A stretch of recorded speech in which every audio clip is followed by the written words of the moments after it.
Good afternoon. Happy Sunday. It's doing a little bit different camera placement to try to reduce the light from the glare from the light.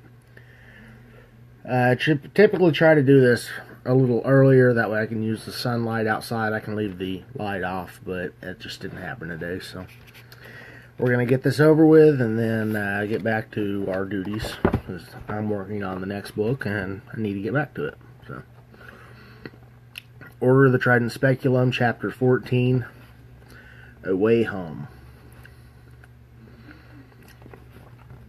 The smell of charred wood was thick in the morning air.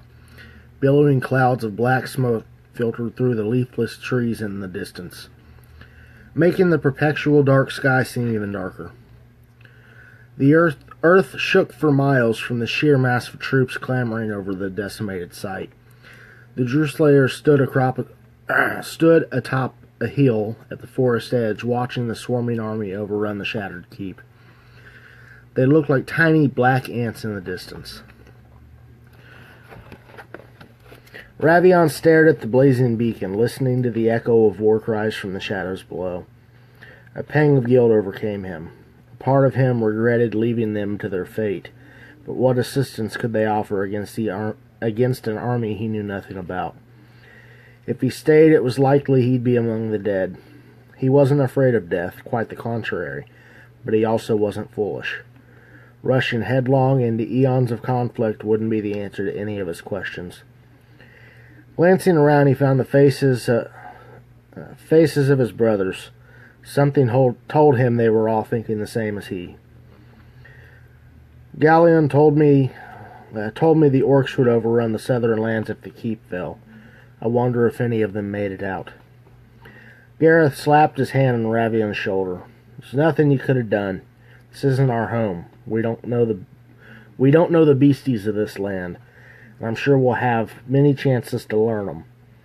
We need to get out of here. We're already in over our heads. No sense in waiting for the tide. Gareth released his friend and bent over to help Crennan to his feet. Throwing the meaty green arm around his neck, he lifted. The group walked for what felt like hours, though there was no true way to tell how long it had been. The clouds wouldn't part long enough to give them the slightest idea where the sun was. It wouldn't have done them any good anyway. This land was unlike any they had seen. Direction was difficult at best. None of the usual identifiers seemed to exist here. Moss grew on all sides of trees, not just one. They hadn't stumbled upon any pool of water to try the leaf trick.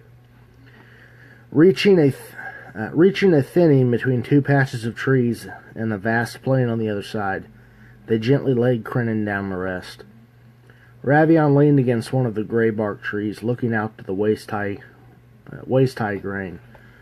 It grew in bunches of thorns that seemed to stretch across in all directions.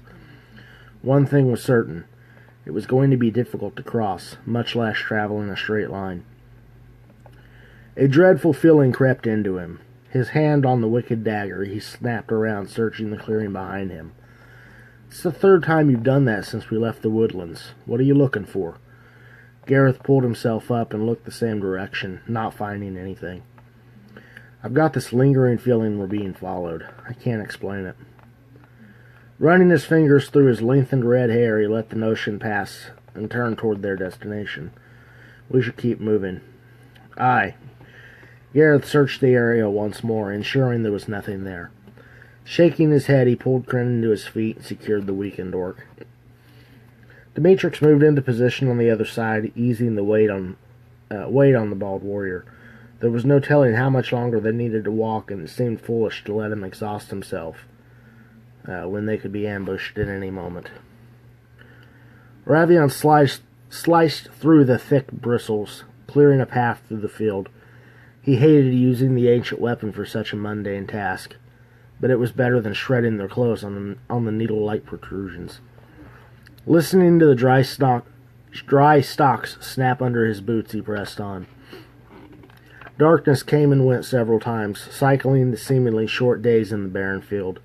Food was scarce, but they'd managed to find a few rabbits to sate them on their journey. Their water skins were nearly empty, having been rationed 2 days earlier to conserve until they had found a stream. It was turning into an onerous task, one which seemed would never be filled.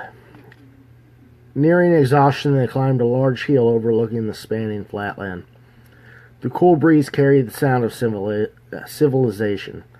They stared down at the large walled city. A steady line of wagons and horsemen waited at the closed gate. A handful of orcs stood in front of the portcullis blocking entry. Two of the brutes dug through the wagons and saddlebags looking for anything of value, leaving half the contents lying scattered on the ground. One of them waved a wagon through, granting entry into the city. Crinan leaned against the walking stick they'd found for him. He was bruised and sore, but his strength was beginning to return. Feeling his stomach rumble from hunger, he eyed the gate, awaiting his friend's opinion. They had always had some idea when it came to this kind of thing. This may prove difficult. Ravion took in the sight, memorizing the layout as best he could from higher ground. Any ideas how we're going to get into town without drawing too much attention? I doubt they'd let us pass with Crinan in tow. Granted, he's not like them. They may see him as a sign of weakness and kill him on sight. Or worse, force him to join their army. Gareth squinted, trying to focus on the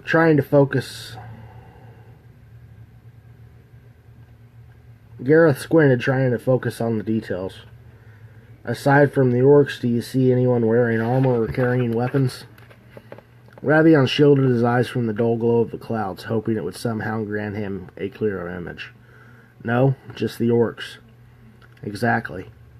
If this was Marbane and we were at war, would you allow armed and unknown men through the gate? Let me be more direct. Would you allow a band of Drew through the gate any time, even if they were armed? Or any time if they were armed. I see your point. Ravion silently considered his options. Demetrix surveyed the line. Why don't we just sneak in? It wouldn't take that much. Just cause a distraction and walk through. Willing to bet it wouldn't take much to rile the horses. I doubt we get close enough without being noticed. Ravion glanced at Crinan. He kind of stands out. We need to disguise him. Maybe if they don't see his skin, we can pass him off as a large human. The half-orc rose against his staff. Crinan only half-human. They not fall for that. Tusk too big. Ravion dropped to a knee, opening his pack. He pulled out a tattered and brown cloak, tossing it over the half-orc. If we're quick, that should keep the attention off you until we can get close enough to cause a distraction. Do you think you can move quickly when we tell you? Methinks so. Legs are still heavy, but it should be able to walk, fast if need be. Gareth pulled the jagged sword from his back. Here, put this under your cloak. If this doesn't go as planned, we're going to have to fight our way out. We can't go in there with one man unarmed. Stuffing his sword deeper into the quiver, Demetrix slid the leather flap over the top, hiding them from sight. Pulling the pin in the middle of his bow, he folded it in half and slid it into the compartment. Making sure it couldn't be seen, he pulled his cloak around him, locking the golden clasp on the front. It'd probably be in our best interest to hide all weapons and armor. Like you said, there's no sense in drawing unwanted attention. Gareth nodded, pulling his sword from its sheath. He found the hidden pocket stitched between the thick layers of his blue and green cloak. Carefully sliding them into place, he secured them so they wouldn't move. Patting himself, he made sure the outline couldn't be seen. Glancing over at Ravion, the young Dollar-Eye scout stood fast, an amused expression clear on his face. What? I don't hide my weapons. If need be, I'll figure something out. Are we ready? Refusing to wait for their confirmation, he marched down the hill. They slowed their pace, staying as close to Crinan as possible, without drawing attention. If he lost his footing or his cloak fell open, their whole plan would fall apart. Joining the rear of the line, they studied the people around them. As far as they could tell, they were all human. A few had cloaks over their heads, making their race difficult to guess. The stench of manure and dried sweat radiated through the crowded street. These people were barren, lost in their mere existence, never really living. It seemed they had nothing more than the desire to survive. That made them... they made themselves slaves to more than the orcs. They were slaves to their cowardice. It was no wonder the orcs had claimed so much of their lands. All these people had to do was stand up and fight, but they never would. It was a hard path. They sacrificed everything and received nothing in return. Gareth and Krenin slowly made their way around the far side of the line, keeping their eyes on the patrolling orcs. Ravion and Demetrix took the inside path. Nobody said a word. It was as if they were too defeated to stand up for themselves. Demetrix glanced around, finding one man's eyes. He looked away the moment they made contact. Demetrix shook his head. If he were the type, he would take anything. If he were the type, he could take anything he wanted, and there was nothing these people would do about it. It was pathetic.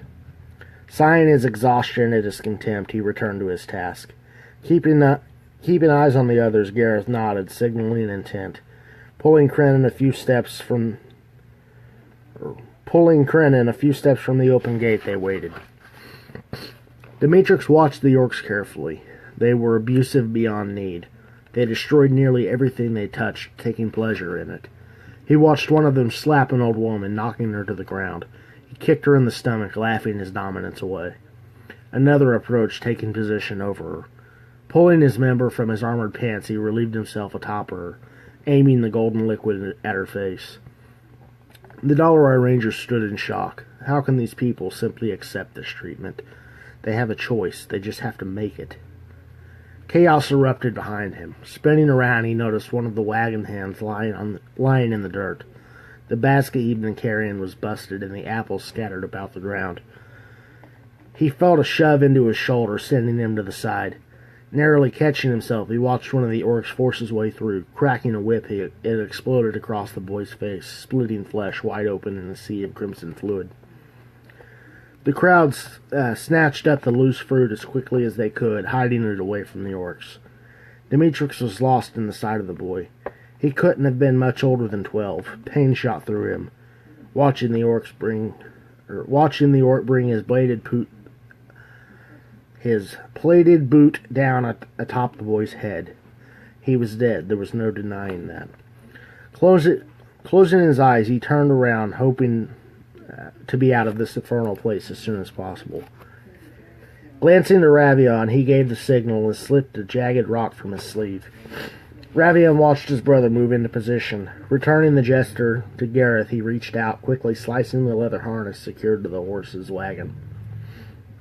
Or securing the horse to its wagon.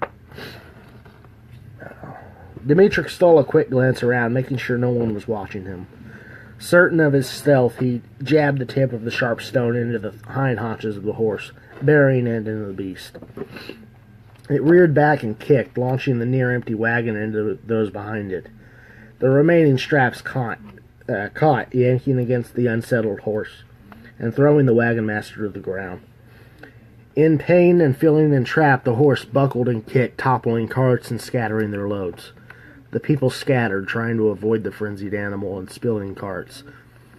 The orcs swarmed, trying to contain the beast. Gareth and Krenin rushed toward the gate, letting the mass of confusion hide their entry. Ravion ducked one of the flying carts, narrowly dodging one of the wooden wheels. Looking around, he spotted Gareth at the edge of the market. Quickly joining them, he searched the docile square. It's kind of gloomy, isn't it? Demetrix stepped through the gate, closing his eyes. He heard the horse draw its last breath. The sound of steel-piercing flesh was one he'd never forget. It was unfortunate they killed the beast, even more so that his actions had led to its death.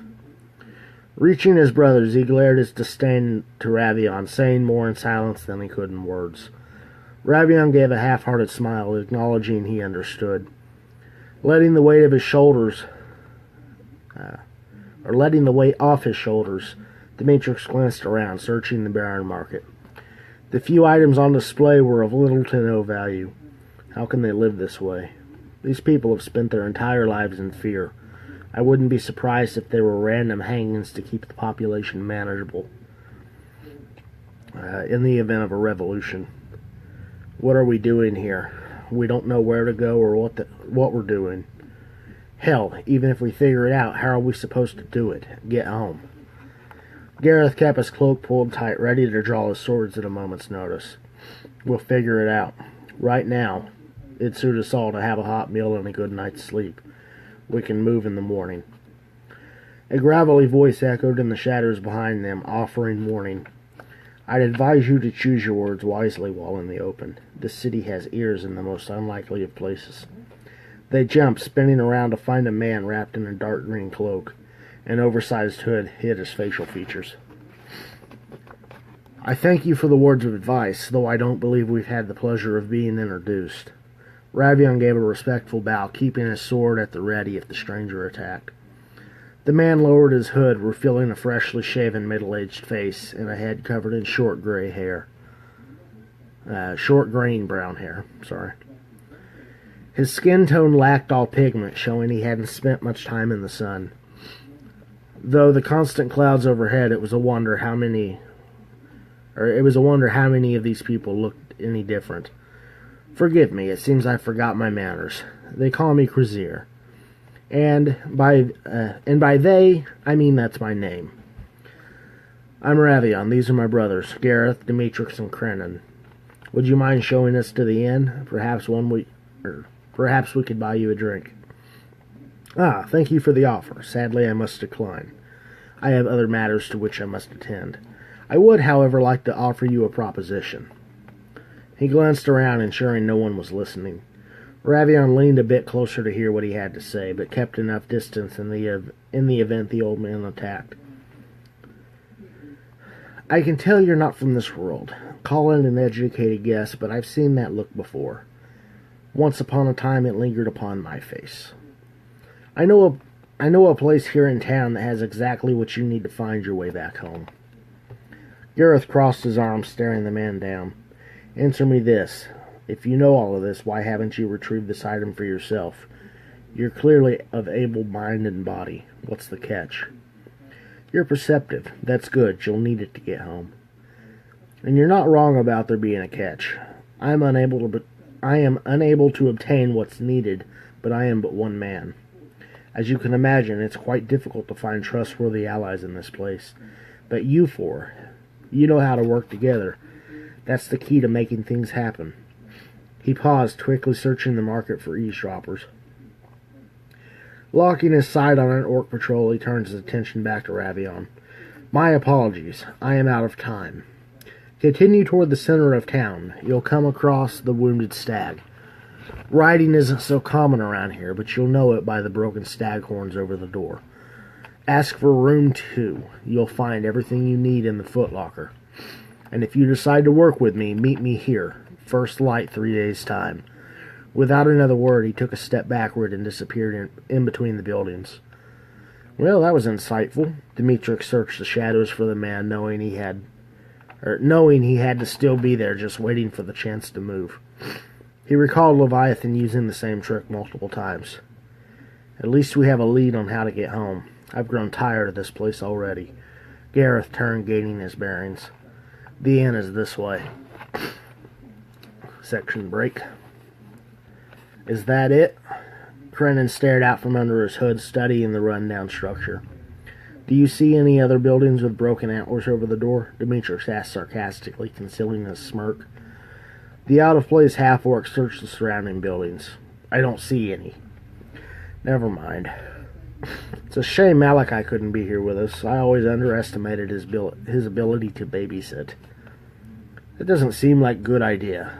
How would the baby breathe if you sat on it? Point proven. Quiet down, you're drawing too much attention. Gareth casually searched the street, hoping they weren't being followed. Here he comes. Demetrius gestured toward his brother, making his way across the road. Ravion rushed across the dirt roadway, joining the others. Looking around, he made sure nobody saw him. I spoke to the barkeep. I think we may be in over our heads. Not only is room 2 the entire second floor, but it's already been paid for, along with unlimited pleasantries. Gareth kept watch, searching for anyone out of place. Refusing to let his guard down, he spoke. Sounds like the perfect trap to catch a couple of fall guys. What kind of pleasantries are we talking about? Food, drink, women? Demetrius couldn't help but smile at the possibilities. And then some, as it was explained to me. It sounded a little too good to be true. I fear accepting the room would be no different than signing a death warrant, if not for the last meal in luxuries in a town such as this, but for the simple fact that high profiles aren't easily hidden.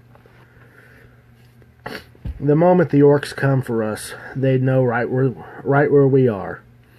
Maybe they don't have to. Demetrius let his scheming come to the surface in the form of a sinister smile. What do you mean? Ravion shot him a quick glance. Well, we all want to go home, and this guy's offered us a way. Whether it's true or not, we have to check it out. If he's lying, we move on. If he's telling the truth, it's our salvation.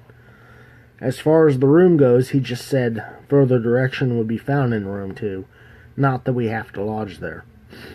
Seems to me if a few of us partake in a couple of drinks and just so happen to make some noise, most of the attention would be claimed.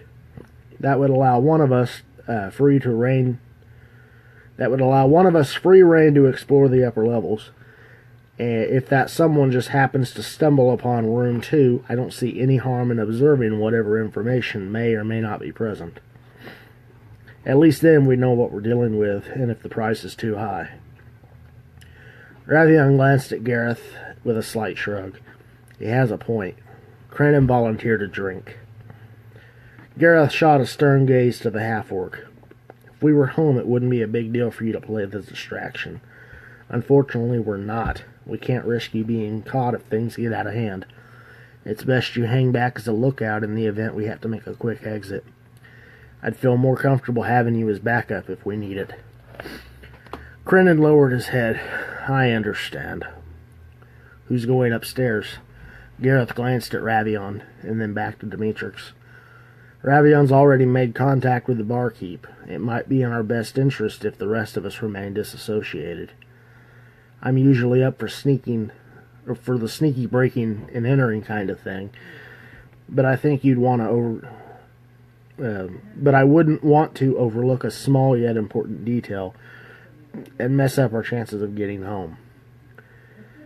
Makes sense for me to follow through since I've already spoken with him. I've got a pretty good look at the keys behind the bar.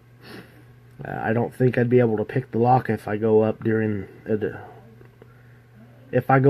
distraction, and if I accept a key from the barkeep, they'll know someone's claimed the room. I suppose I could always sneak away before the fun starts and unlock the door. Then later on you can come by and check it out. Just try to do it quickly. I'd hate to open the door for someone else to take what we came for. Sounds like we've got ourselves a plan. Crennan, how about you go in before we do and take a seat in one of the corners? I'd like you close, but not in the mix. Gareth handed him a couple silver coins. Get yourself something to drink. Crennan nodded, stuffing the coins into his pouch. Adjusting his hood, he staggered across the street and marched through the door. The stench of stale booze and pipe smoke was nearly overbearing to his heightened sense of smell. The chatter was loud for the time of day. He stood a few inches taller than the tallest human. Bending at the knees, he adjusted the match as close as possible, without drawing attention to himself. Finding an open table near the rear wall, he pulled out a heavy wooden chair and took a seat, letting the table hide his true height. A moment later, a middle-aged woman with long red hair approached. She wore a tan dress with a maroon top and a leather corset pulling tight around her waist, causing her bosom to pop. Peering down at the hooded man, she gave a heavy sigh. Name's Melinda. Something I can help you with, doll? Or something I can get you to drink, doll? He swallowed hard. The thought of what he'd say if he made it this far hadn't occurred to him. Sliding one of the silver coins across the table, he quickly hid his green hand and forced his lips around his tusk, forcing his best human accent. Forcing an impersonation of his best human accent. I'll have an L. Back in a minute. She snatched up the coin and disappeared behind the lingering smoke. And that is the end of the chapter. So I will get off here. I've got other stuff to do. I hope you guys have a good evening, and we will talk to you next week.